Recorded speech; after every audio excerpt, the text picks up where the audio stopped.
बिस्मिल्लाहिर्रहमानिर्रहीम। मैं हूं Mohammad Islam. The longest journey starts from step 1।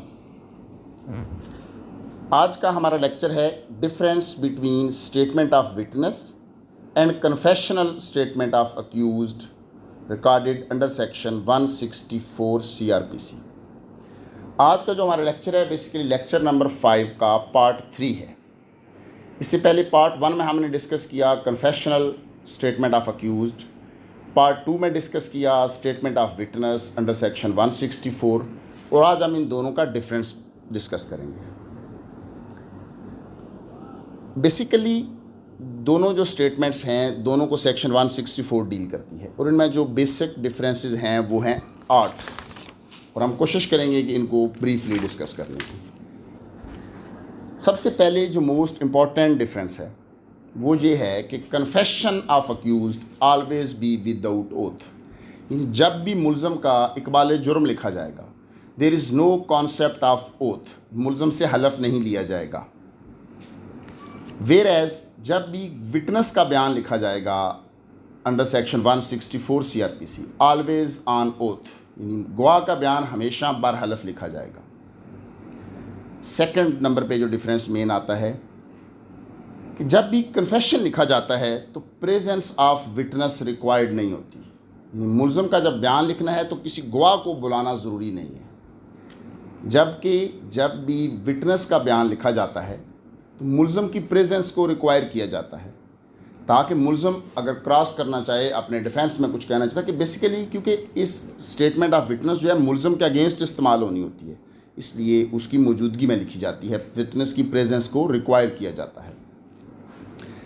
अब तीसरा डिफरेंस ये है कि there is no concept of cross examination in confession.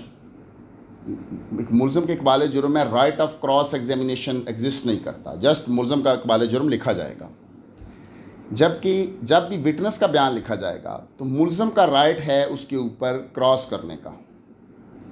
इसलिए मुल्ज़म की जो अटेंडेंस है, अगर मुल्ज़म जेल में होता है तो उसको जेल से तलब किया जाता है, अगर मुल्ज़म बरज़मानत होता है तो थ्रू इन्वेस्टिगेशन एजेंसी उसको नोटिस किया जाता है, उसको एक अपॉर्चुनिटी प्रोवाइड की जाती है कि अगर वो आके क्रॉस करना चाहता है तो कर सकता है।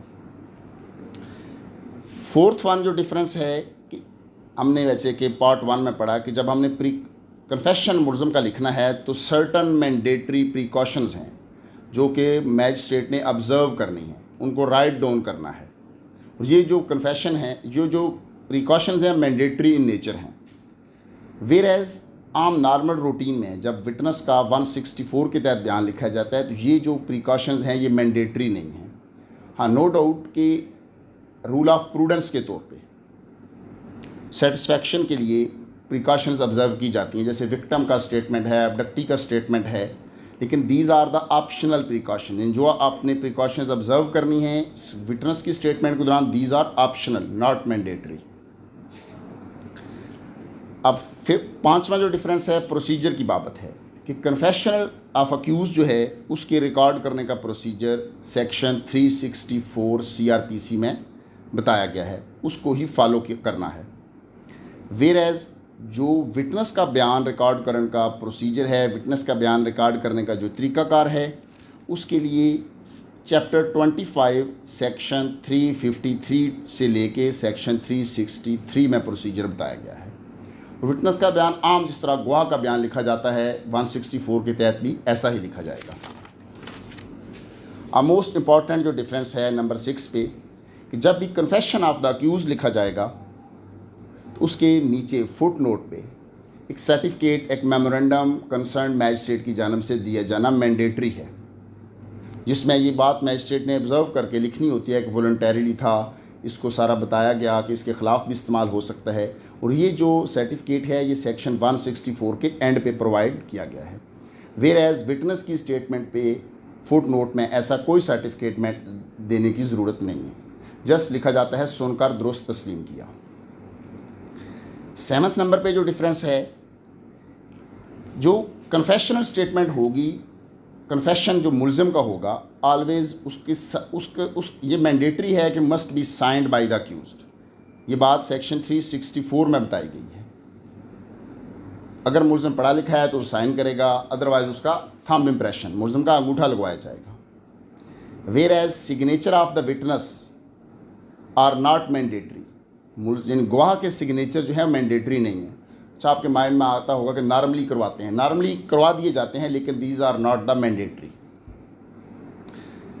लास्ट पे है कि कन्फेशनल स्टेटमेंट रिकॉर्ड हो गई, उसको मुलज़िम को पढ़कर सुनाई जाएगी, समझाई जाएगी, shall be read over to the accused, और उसको मौका दिया जाएगा, वो एक्सप्लेन भी कर सकता है, उसमें कोई चीज़ ऐड भी करवा सकता है, उसकी करेक्शन भी करवा सकता है, और उसकी कन्फेशन का पार्ट ही वो होगी। वेयर एज जब विटनेस को भी उसका बयान पढ़कर सुनाया जाएगा, उसको एक्सप्लेन किया जाएगा, लेकिन अगर वो उसकी किसी पोर्शन की करेक्टनेस को डिनाई करता है, तो जो बयान लिखा गया है गवाह का बयान उसको समझाया तो जाएगा, लेकिन जब वो बयान लिखा गया है उसमें करेक्शन नहीं होगी, बल्कि अगर वो कोई ऑब्जेक्शन करता है तो सेपरेटली जो कंसर्न मैजिस्ट्रेट है वो मेमोरेंडम तैयार करेगा और उस बारे में कोई रिमार्क्स भी दे सकता है, लेकिन उसमें उस बयान को एज इट इज़ रखा जाएगा। हाँ, वो उस मेमोरेंडम को भी पार्ट ऑफ द रिकॉर्ड बना दिया जाएगा।